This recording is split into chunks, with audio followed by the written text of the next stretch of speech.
আমরা আমাদের দলের পক্ষ থেকে দীর্ঘ কয়েক মাস আগে এই দাবিটা মাননীয় প্রধান উপদেষ্টার কাছে লিখিতভাবে প্রদান করেছিলাম যে আওয়ামী লীগকে গণহত্যা এবং মানবতা বিরোধী অপরাধের দায়ে আওয়ামী লীগকে রাজনৈতিক দল হিসেবে বিচারিক প্রক্রিয়ায় আনতে হবে, বিচারের আওতায় আনতে হবে। তখন মাননীয় প্রধান উপদেষ্টা যদি বিষয়টা আমলে নিতেন তাহলে হয়তো আজকে গতকালকে বা তার আগের দিন এই বিব্রতকর পরিস্থিতিতে সরকারকে পড়তে হতো না। আমরা বাংলাদেশের জনগণের চাহিদা অনুসারে জুলাই গণ অভ্যুত্থানের আকাঙ্ক্ষা অনুযায়ী এদেশের মানুষের কথাগুলো আমরা বলেছিলাম যে পৃথিবীর বিভিন্ন দেশের নজির আছে, যে সমস্ত ফ্যাসিবাদী দল গণহত্যার জন্য দায়ী হয়, মানবতা বিরোধী অপরাধের জন্য দায়ী হয়, তাদের বিরুদ্ধে দল হিসেবে তাদেরকে বিচারিক প্রক্রিয়ায় নিয়ে এসে সেই দলকে নিষিদ্ধ করা হয়। এটা উদাহরণ সারা পৃথিবীর বিভিন্ন দেশে আছে, যেখানে এইভাবে জার্মানি সহ আরও অনেক দেশে আছে, ইত্যাদিতে আছে। তা আমরা এই কথাগুলো বলেছিলাম এর আগে এবং পরে বহু জায়গায় বিভিন্ন সমাবেশে বিভিন্ন সেমিনারে বক্তব্যের মধ্যে আমরা একই কথাগুলো পুনরায় রিপিট করেছি। আমি ব্যক্তিগতভাবে অনেকবার বলেছি, দলের পক্ষ থেকে বলেছি। সুতরাং দেরিতে হলেও অন্তর্বর্তীকালীন সরকার আইনি প্রক্রিয়ার মধ্য দিয়ে, সাংবিধানিক প্রক্রিয়ার মধ্য দিয়ে, একটা বিচারিক প্রক্রিয়ার মধ্য দিয়ে এই যে আওয়ামী লীগের বিচার নিশ্চিত করবে এই ঘোষণা দেওয়ার জন্য আমরা স্বাগতম জানাই এই সরকারের এই পদক্ষেপকে। তবে ভবিষ্যতেও আমরা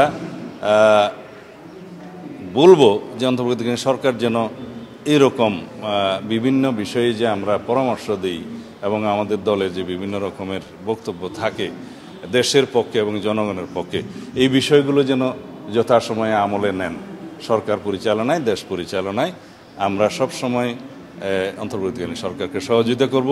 এবং এই প্রসঙ্গে আরও একটা কথা বলতে চাই, যেহেতু সারা বাংলাদেশে মানুষ এটা আগামী জাতীয় সংসদ নির্বাচনের জন্য ভোটাধিকার প্রয়োগ করার জন্য উদ্গ্রীব হয়ে আছে, এই বিষয়ে যেন মাননীয় প্রধান উপদেষ্টাকে আমরা আগেও অনুরোধ করেছি যেন উনি একটা রোড ম্যাপ প্রদান করেন খুব শীঘ্র, না হলে হয়তো এরকম বিব্রতকর পরিস্থিতি আবারও সৃষ্টি হতে পারে।